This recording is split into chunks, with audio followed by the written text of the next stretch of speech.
Hey guys, how's it going? And thanks for coming. I'm Nick and this is Real Life Money, where we talk about real life and money because you know schools aren't. Don't forget to subscribe for more videos. So let's get started. Actually, before we get started, make sure you're following me on Instagram for some bonus content. So in this video, guys, should be an interesting one. We're going over 5 life-changing investing and money hacks. So some of these, if not all of these, are going to be more controversial for multiple reasons. One, I love controversial stuff and just thinking against everyone. But the main reason why I'm doing this is to get your mind going. You know, we're all just grinding at whatever we do at our jobs, investing and trying to make more money and doing as much as we possibly can. And sometimes we just lose sight of what we're actually going after. And this is kind of, I guess, like a wake up type of thing and how it could change your life. You might disagree with me in the beginning, but hang out till I explain it so you might understand it. But starting off with the first life-changing hack is you shouldn't save your money. Don't. No, you shouldn't. You heard me right. I know you're looking at me like, why? Now, hear me out on this one, guys. I said this a couple times in the past, but for you guys who missed it, or newcomers, or whatever, just to refresh you guys, saving money isn't going to make us rich. And I have an example of that. So let's say, you know, a lot of people would love to have, let's say, I don't know, a job or a small business or whatever, to make them $100,000 a year, 6 figures. Now, it's not the most money in the world. Some people might want more, but that's a lot of money out there. So let's say you want that, and let's say you're actually getting that $100,000. And let's say you're actually using it wisely. A lot of people say save 10% of that, and let's say you're doing that too. So you're making your $100,000, you're saving your 10%, which is $10,000. I'm neglecting taxes because I don't care. But with that $10,000 per year, and we all want to become a millionaire, how long is that going to take? Well, if you get that job making that good money and you're saving it like you're supposed to, it's going to take you 100, or this way, whatever, it's going to take you 100 years to save $1 million. Now, I don't know about you, but I don't have that type of time. Or even if you save double that amount, you save 20%, which is $20,000, that's still going to take you 50 years. Still a long time to get $1 million. And that's if you save it. Also neglecting an interest rate. And I usually neglect interest rates in a savings account, because you're not getting anything in a savings account. Now, yes, you should save your money for like a cushion, an emergency fund in case life throws something at you, and it will throw something at you because life just happens. But once you have that cushion of whatever amount we choose, different professionals and people just have different numbers, but once you have that cushion, you don't need to save anymore because it's there. So my suggestion, instead of saving money after that, you should use your money and invest your money. You should have a plan for every single dollar that you're able to use. So first, you could use that money to start paying off debt and help it get you out of that hole because it's killing you. Using that money. Don't put it in a savings account. Put it toward your debt so you don't have to pay that debt off anymore with those ridiculously high interest payments. And also investing. I have multiple videos out there talking about compound interest and how that's the 8th wonder of the world, because it is. But using investing, you can grow over the long term into millions and millions of dollars, when in our example it's going to take you 100 years.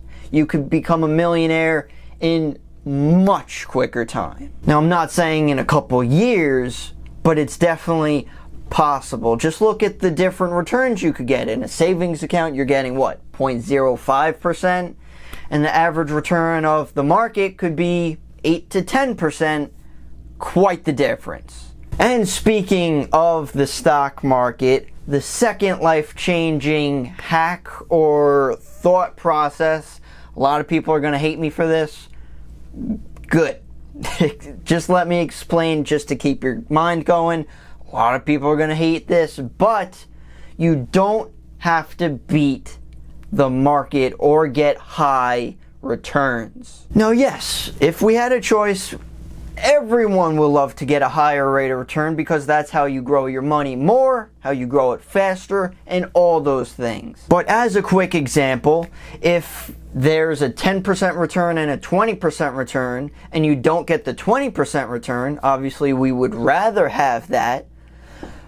But if you're still getting a 10%, you could still achieve the things you want in the future. You could still become successful, which is different for every single person. And it's still growing your money. So you don't need the highest return. Yes, we would like that. But just because you're not getting the highest return doesn't mean that you're getting nothing. It's not an all or nothing. You're still getting something. And I recently started switching my mindset toward that. Versus like a high risk, high reward, which is everything. There's always a risk and reward.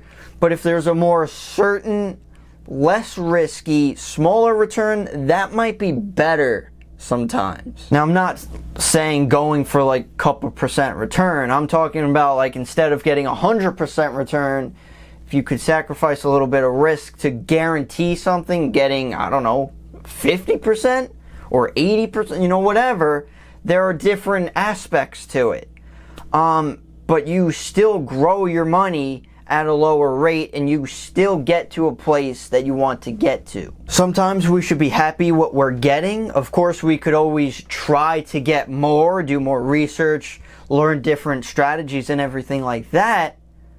But technically, if you're in the market, you're going to be making more than a savings account.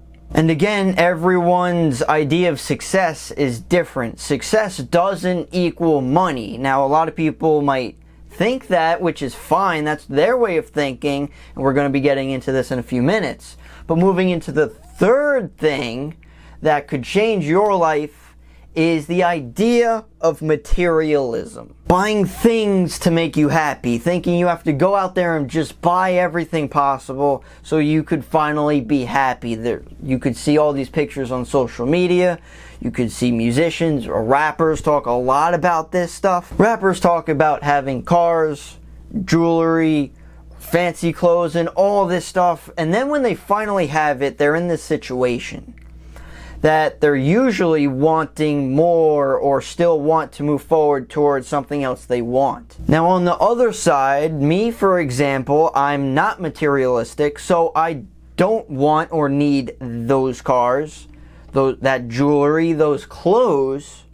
So technically, we are both in the same situation after they buy it and I don't buy it, and we are still both content with what we have. Using that idea, I don't need the money to buy those things, and instead of buying those things, I could use that money to invest and grow in the future. And here's the other thing. People think not buying things or not being materialistic, it's like they think that you're sacrificing and having a lower quality in life by not buying things, when the exact opposite is actually true.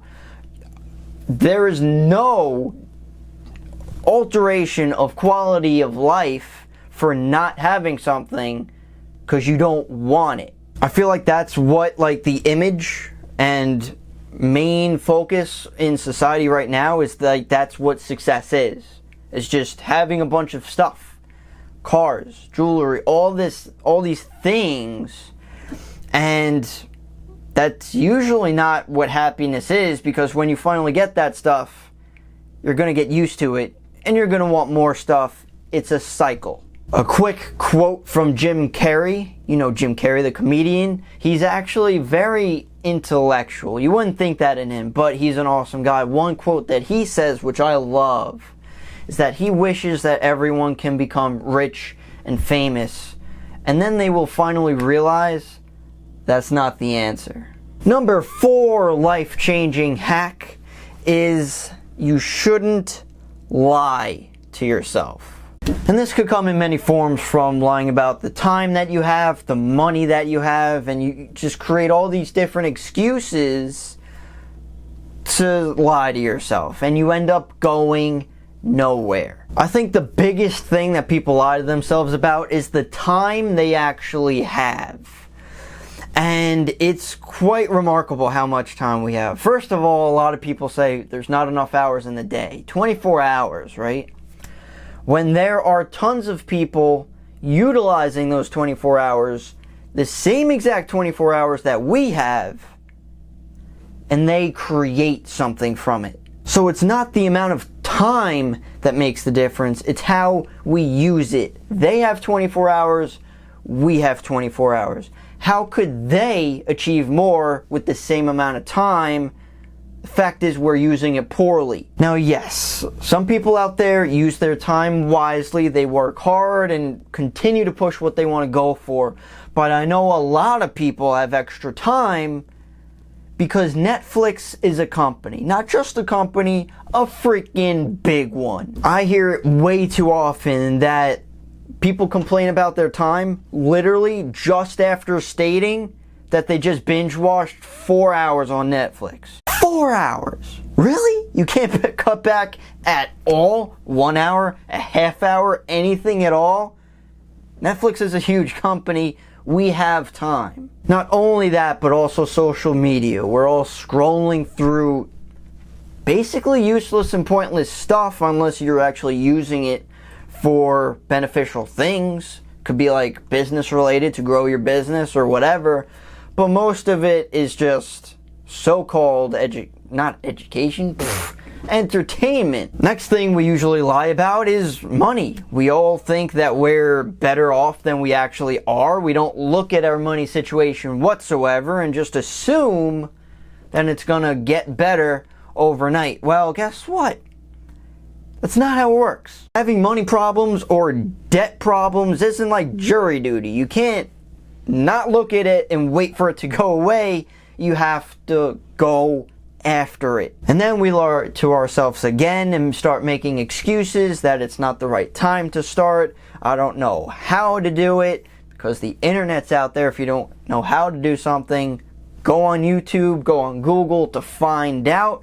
Like, there are so many different excuses out there, and they're all BS. I make excuses sometimes too. We all do. I'm not like some higher being. We all make excuses, but we have to understand that we're actually making them. And sometimes it's just due to fear. Like, we don't know what's going to happen. We don't know what investing in the stock market's going to bring. We don't know what looking or getting a new job is going to look like.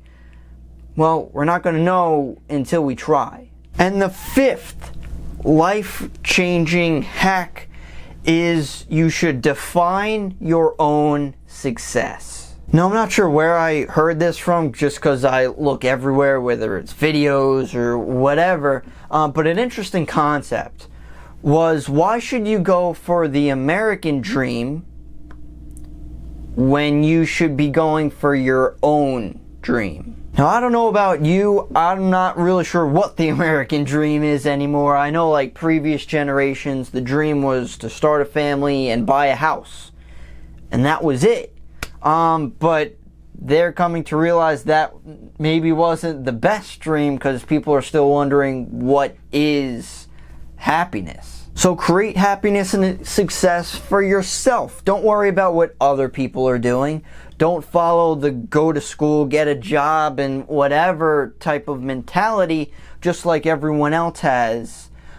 Because mostly everyone else isn't that happy. They're broke and miserable. So usually if you do basically the exact opposite of people, you will be the exact opposite of people. Most people aren't happy.